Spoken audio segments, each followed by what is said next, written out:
Hi guys, and welcome back to the channel Held Dominance. Anthony here. Please remember to like and subscribe, and also click that notification bell if you're enjoying what you're watching and want to see more. So in today's video we have a look at a few subjects. First of all, we have a quick look into the two West Coast signings for the NARL. Then we go on to a firing of a rugby league player from an East Coast NARL team. Then we finally finish off onto some changes that happened at the York City Knights Women's Rugby League side, all in time for their Challenge Cup game against Wigan Warriors on Sunday at 12 PM.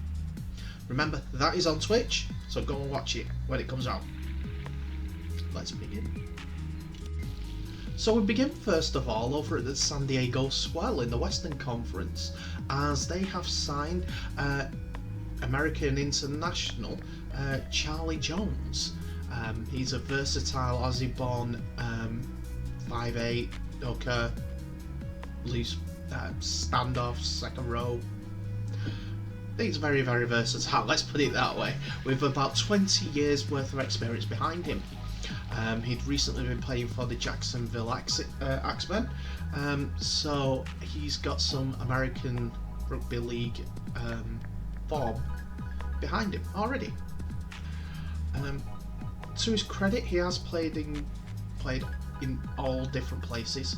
For instance, he started off in the Australian Institute of Sport, where he played rugby league at college level and as a junior, and was also another Gold Coast gentleman, and coming through their ranks, which he eventually went on to playing for Thailand as their first rugby league captain. So some very good experience and leadership qualities for the San Diego Swell. Hopefully he can transform that into mentoring his teammates through this inaugural season, and also in a way to keep the players motivated for this training camp that's supposedly happening 6 weeks in Mesquite, Nevada, ready for the inaugural season. So in 2019 he was involved in the American World Cup qualifiers and also the USA Nines, playing in Australia. Going on to that Nines season back in 2019, he played all 3 games for America during that tournament. An average running meters of 16 meters per run, totaling 48 during the 3 games. So good yardage for America, but over the advantage line almost for 5 runs. So did all right in the actual tournament. It was an international tournament, so he was playing against team, I think it was Papua New Guinea and Australia, that was in their group. So yes, very, very good signing, and good luck at San Diego. Goes to Charlie. So the second signing was Las Vegas Blackjacks. So I think it's their first signing. Is the second for the Las Vegas Blackjacks after Brandon Anderson, and that is Jihad Kadir, who has some pedigree for the American Rugby League side. So Rugby Union side. He's a convert at this point. Probably more likely a dual code player, playing in the winter for the MLR team, who he currently plays for, Live West Rugby, so that he can play rugby league in the NARL. So I've got a little bit of information about Jihad. He's been talked about as one of the best rugby union and a rugby union 7 players in the USA. He has some pedigree. He's been playing rugby unions for American Institute of College Sports between 2014 to 2018 or 19. It doesn't make clear that when he moved on in regards to that, but he's had a good 4 years plus with the with what they call the Yellow Jackets. He's also played for Mystic River Rugby Union, and back in 2016 for AIC, he scored 13 tries. Also during that 2016 season, which must have been caught everyone's attention, he trained for the Olympic squad, the American Olympic squad, for their Sevens tournament when that was going on in 2016. He's been described as a running fly half. He's not he's more off the cuff rather than set plays, but with his running game, it can be a great weapon in contrast to possibly an experienced head next to him. I was going to say someone like Charlie Jones, but as he will be playing against him, that sort of foil would be okay. So hopefully they'll be able to bring in someone that will give him that experience, because as we know with everything, players slow down and they develop new traits and become player makers and forwards, ball handlers, rather than their outright speed taking them through. Don't get me wrong, there are some players out there that are more seasoned and are still absolute flyers. Josh Adokar for 6 tries, well done. Don't forget, Mike Nofaya scored 10 in a game in top flight rugby. Anyway, I digress. But with an older head next to him, playing general to his, how can I put it, captain, then he can learn and grow to be a better rugby league player and a rugby union player if they so wish. So Jihad, welcome to the rugby league family, and good luck for the new season.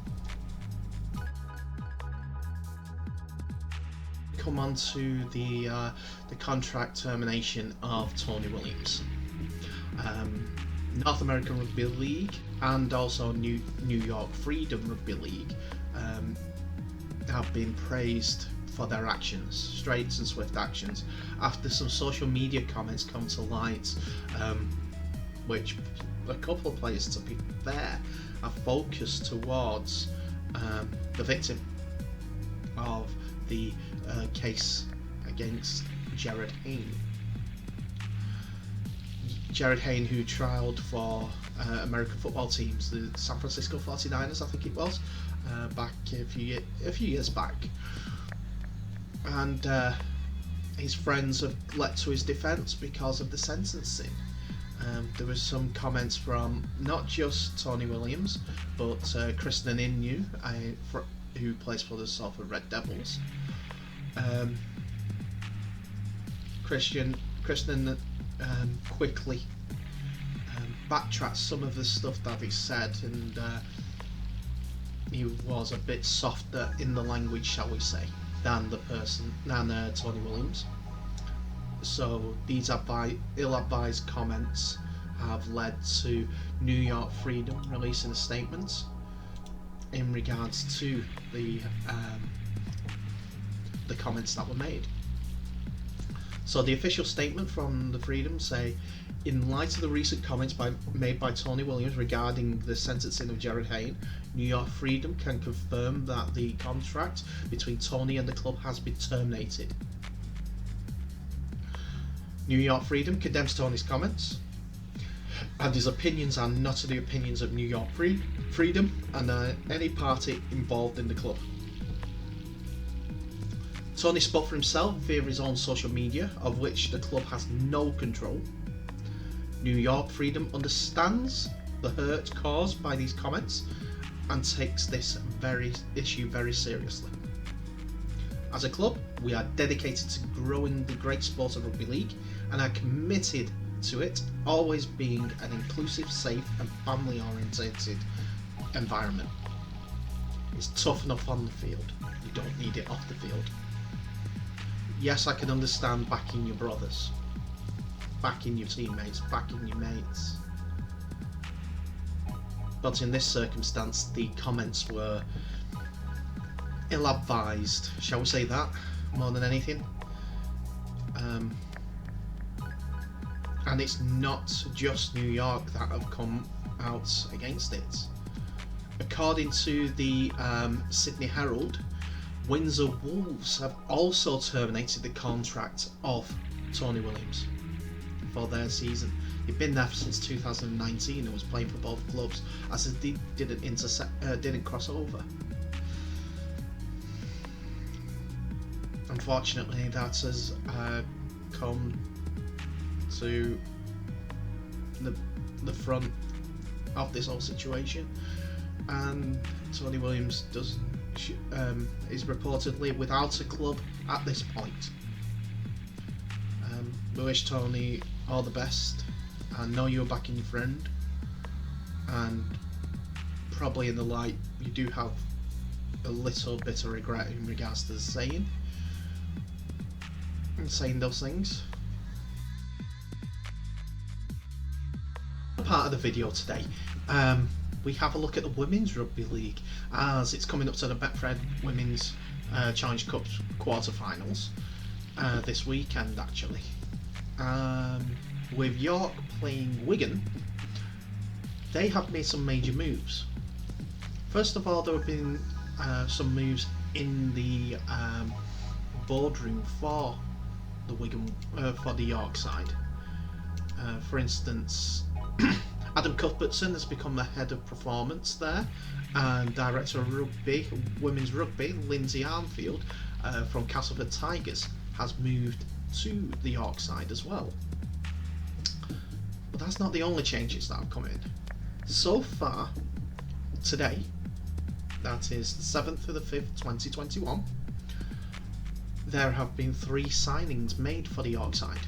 They may be included into the Wigan side. But there are also more to come for York. They're calling it today Super 7.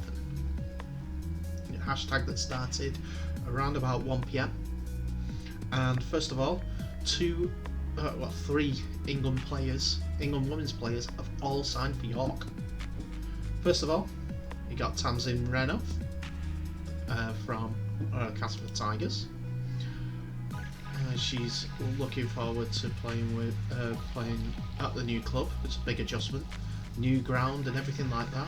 Delight, it feels great, she says. It's a great opportunity. The stadium is amazing. It's great to come to a new team and see all the great things York is doing. Very, very positive. Next, second rower Olivia Woods, signed from Bradford Bulls women. She was part of the 9 squad. I think she's still uncapped at this point, but I'm not 100% sure. But she moves to York as well to play for the York City Knights. And then finally, the other centre for Castleford Tigers women, Kelsey Gentles, has signed for York as well. The reason why I mention this is that Kelsey Gentles is one of the most viewed women's sporting YouTube video ever to have been done, barring WWE of course. But she's a current England international, and she broke all social media records in 2019 with a sensational tackle against Australia in the World Nines. The clip went viral on Facebook and it gained more than 34.5 million views. So she's moved on from the Castleford Tigers, where she had been playing since she was 16 years old, and that's to go with the new head rugby for the women's York side. But it's not the only thing that's come out from all this, as 5 Castleford Tigers players who played at the weekend against 3 of the 5 who beat Wakefield Trinity 44-0 at the weekend have all left Castleford. So it's going to be all change at that woman's side. Hopefully it's not going to decimate Castleford too much. Hopefully they've got some quality coming through that they can cope with these losses. Or there may be some movement from other clubs. Don't know, it might be start of some transfers involving them clubs as well. But the 5 that have confirmed that have left Castleford Tigers women are Grace Fields, Kelsey Gentles, Rhiannon Marshall, Sinead Peach and Tamsin Renner. These are all players that have played in the Challenge Cup as well. Their Challenge Cup double winning team. So yeah, that's going to be a bit difficult for the Castleford side, but it's all positive that's coming out of York as they're developing a decent team to combat, first of all, Wigan, as I'm sure that all these ladies will be involved in the kick-up of the Wigan game in the Betfred Challenge Cup that kicks off at noon on Saturday. So it would be on their Twitch game. So keep an eye on that game because it may see a new switch of power come to Rugby League, or it might make the league stronger for the Betfred Women's NARL as it is now. So that's it for another video, people. Thank you very much for watching. Don't forget to become a subscriber because you will be one of the lucky 10 who will win in the race to 100. As soon as we hit that 100 bell, you would get some Held Dominance merchandise, one of our fabulous t-shirts. As I keep saying, they're all packed up, ready to go. They just need addresses to be sent to. So share these videos and help us grow to 100. In the meantime, all the best, and I'll see you in the next video.